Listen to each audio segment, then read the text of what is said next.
கிறிஸ்துவுக்குள் பிரியமானவர்களே, இந்த புதிய மாதத்திற்காக ஆண்டவருக்கு கோடி ஸ்தோத்திரம் சொல்லுவோம். கடந்த 9 மாதமும் உங்களை என்னையும் கண்ணின் கருவிழி போல காத்து வந்தார். என் அன்பு பிள்ளைகளே, அதனாலதான் நீங்க நம்ம சந்தோஷமா ஒருவருக்கு ஒருவர் என்ன செஞ்சிருக்கோம், கண்டுகளிக்கிற என் அன்பு பிள்ளைகளே. ஒருவேளை அந்த நிகழ்ச்சியின் மூலமா நீங்க என்ன செய்றீங்க, கண்டுகளிக்கிறீங்க. அதனால நீங்க நல்லா இருப்பீங்கன்னு கிறிஸ்துவுக்குள்ள நான் நம்புகிறேன். நாங்களும் கர்த்தருடைய கிருபையினால நன்றாக இருக்கிறோம். ஆண்டவர் இந்த 10வது மாதத்துல கடந்த 9 மாதத்திலையும் பட்ட நெருக்கங்கள், போராட்டங்கள், கண்ணீர்கள், வேதனைகள், வியாதிகள், தாங்க முடியாத சூழ்நிலைகள், ஒரு எலியா ஒரு இயேசுவுக்காக பயந்து சோர்ந்திருந்தது போல கூட நீங்க இருந்திருக்கலாம். போதுங்க தவின்னு சொல்லி கூட நீங்க கலங்கி கொண்டு இருக்கலாம். அப்படிப்பட்ட சூழ்நிலையிலெல்லாம் ஆண்டவர் நம்மளை கரம் பிடித்து நடத்தி வந்தா, கிருபையா நடத்தி வந்தா. இதோ இந்த 10வது மாதத்துக்குள்ள பிரவேசிக்க போகிறோம். ஆண்டவர் உங்களுக்கு என்ன வைத்திருக்கிறார் என்று சொன்னால், ஏசாயா 49:15, நான் உன்னை மறப்பதில்லை, நான் உன்னை மறப்பதில்லை. ஒரு தகப்பன் தன் பிள்ளைய சொன்னது போல சொல்கிறார், நான் உன்னை மறப்பதில்லை. அன்பு பிள்ளைகளே, ஒருவேளை உங்க கணவர் மறந்துடலாம், உங்க பிள்ளைங்க கூட உங்களை மறந்துடலாம். ஆனா ஏசப்பா நான் உன்னை மறப்பதில்லை என்று சொல்கிறார். அநேக நேரங்கள்ல நம்மளை மறந்துட்டாரோ அப்படின்னு சொல்லி கலங்குவோம் என் அன்பு பிள்ளைகளே. ஆனா அந்த வேளையில ஆண்டவரை கடந்து வந்து நான் உன்னை மறப்பதில்லை என்று சொல்கிறார் என் அன்பு பிள்ளைகளே. அதனால நீங்க கலங்காதங்க. ஒரு தாயானவா இந்த 10வது மாதம் 9 மாதமும் சுமந்து 10வது மாதத்துக்குள்ள அந்த குழந்தைய பெற்றெடுத்த உடனே அவ்வளவு சந்தோஷம் அடைவா. காரணம், இந்த பூமிக்கு ஒரு சந்ததியை நான் கண்டுவிட்டேன் என்று சொல்லி சந்தோஷப்படுவான். அதே போல இந்த 10வது மாதம் உங்களுக்கு எனக்கும் அந்த ஆசீர்வாதமாக மாற்றி தரப்போகிறான். ஆசீர்வாதமா உங்க வாழ்க்கையில அமைய போகிறது. நீங்க எதிரே பாராத சந்தோஷத்தை காண போறீங்க. எதிரே பாராத ஆசீர்வாதங்கள் உங்களை தேடி வருகிறது. உங்க பிள்ளைக்கு திருமண காரியத்தை கர்த்தர் வாக்கிய பண்ணுகிறார். நல்ல ஒரு கற்பத்தை ஆண்டவர் கொடுத்து உங்களை சந்தோஷப்படுத்துகிறார். நல்ல செய்தியை கேட்டு உங்க இருதயம் பூரிக்க போகிறது. அதனால விசுவாசத்தோடு இருங்க, சந்தோஷத்தோடு இருங்க. நான் உன்னை மறப்பதில்லை என்று சொல்கிறார். அன்பு பிள்ளைகளே, அவன் நம்மளை மறக்கவே இல்லை. அதனால நீங்க விசுவாசத்துல உறுதியா இருங்க. இந்த 10வது மாதம் எப்படி இருக்கிறோம் என்று சொல்லி நீங்க கலங்காதங்க. பிள்ளைங்க வாழ்க்கையில உங்க தனிப்பட்ட காரியங்கள், உங்க குடும்ப காரியங்கள் ஒவ்வொன்றிலையும் ஆண்டவருடைய கிருபை, ஆண்டவருடைய தயவு, ஆண்டவருடைய இரக்கம் அடியெடுத்து வைக்கிற ஒவ்வொரு இமைப்பொழுதும் கர்த்தர் உங்களை ஆசீர்வதித்து தருவேன் என்று சொல்கிறான். விசேஷமா ஆண்டவர் நீங்க எதிரே பாராத அளவுல உங்க வீட்டுக்கு ஆசீர்வாதம் தேடி வருகிறது, உங்களுக்கு வருகிறது, உங்க குடும்பத்துக்கு வருகிறது.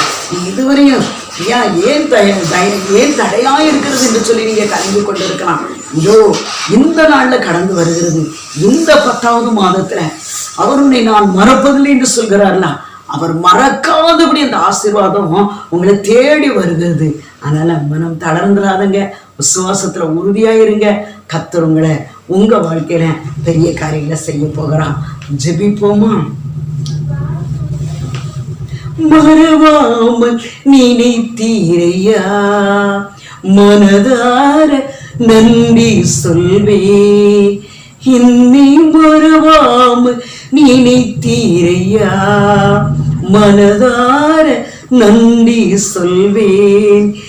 இரவும் பகலும் என்னை நினைத்தீ, இரவும் பகலும் என்னை நினைத்தீ. இதுவரை நடத்தி வந்தீ,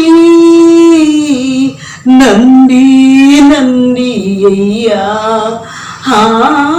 கோடி கோடி நன்றி ஐயா, நன்றி நன்றி ஐயா. கோடி கோடி நன்றி ஐயா. அன்பு பிள்ளைகளே, இந்த நாளிலையும் கூட எந்த சூழ்நிலையில் இருக்கீங்களோ, அமர்ந்திருக்கீங்களோ, முழங்கால் படிக்கிட்டாவது இந்த மாதம் எங்களுக்கு ஒரு வெற்றியின் மாதமா இருக்கட்டும், ஆசீர்வாதத்தின் மாதமா இருக்கட்டும், எதிர்பார்க்கிற நன்மைகளை நாங்கள் சுதந்திரிக்கிற மாதமா இருக்கட்டும் சொல்லி ஆண்டவருடைய பாதத்துல உங்க இருதயத்தை தாழ்த்தி நீங்க கேடுங்க. நிச்சயமா நான் உன்னை மறப்பதில்லை என்று சொன்ன என் அன்பு ரட்சகர் உங்களை மறவாதபடி உங்களை தேடி வந்து அந்த ஆசீர்வாதம் வருகிறது. உங்களை தேடி வந்து அந்த ஆசீர்வாதம் வருது. ஏன்னா அவர் மறவாத தேவன், மறவாதபடி உங்களை வந்து ஆசீர்வதிக்கிறேன். ஜெபிப்போமா? பரிசுத்தம் உள்ள தகப்பனே, உங்களுக்கு நன்றி அப்பா. இந்த 10வது மாதத்துல என் பிள்ளைங்க இது நோக்கி கொண்டு இருக்கிறாங்க ஐயா. ஆண்டவரே, திருமண தடைகளா மாறுகிறது ஐயா.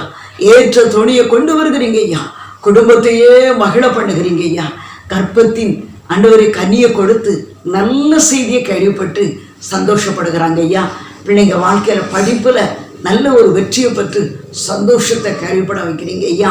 பிள்ளைங்க இன்னும் கூட கடன் பிரச்சனையிலிருந்து விடுதலை பெற்று சந்தோஷத்தை கேள்விப்படுகிறோம் ஐயா. தீர முடியாத வியாதியிலிருந்து ஆண்டவரே விடுதலை கொடுத்து ஆண்டவர் அந்த சந்தோஷத்தை கேள்விப்பட வைக்கிறீங்க ஐயா. இன்னும் வாழ்க்கையில உடைந்து போன நெருக்கப்பட்ட சூழ்நிலையில தவித்து தத்தளித்து ஏன் இந்த இரவு, ஏன் இந்த பகல் என்று சொல்லி கலங்கி கொண்டிருக்கிற மகளே, மகனே, நீ யாரா இருந்தாலும் இந்த 10வது மாதத்துல கர்த்தர் உனக்கு ஒரு விடுதலையை தருகிறா, சுகத்தை தருகிறா, வெற்றியை தருகிறா, தோல்வியை ஜெயமாக மாற்றுகிறா. பயப்படாதே. ஆண்டவர் நோடு கூட இருந்து செய்ய போகிற காரியம் பயங்கரமா இருக்கும். சோர்ந்து போகாதே. விசுவாசத்துல உறுதியா இரு. பெரிய காரியங்களை செய்ய இயேசுவின் நாமத்தில் ஜெபிக்கிறோம் ஜீவனுள்ள நல்ல பிதாவே. ஆமென். ஹல்லேலூயா, ஹல்லேலூயா.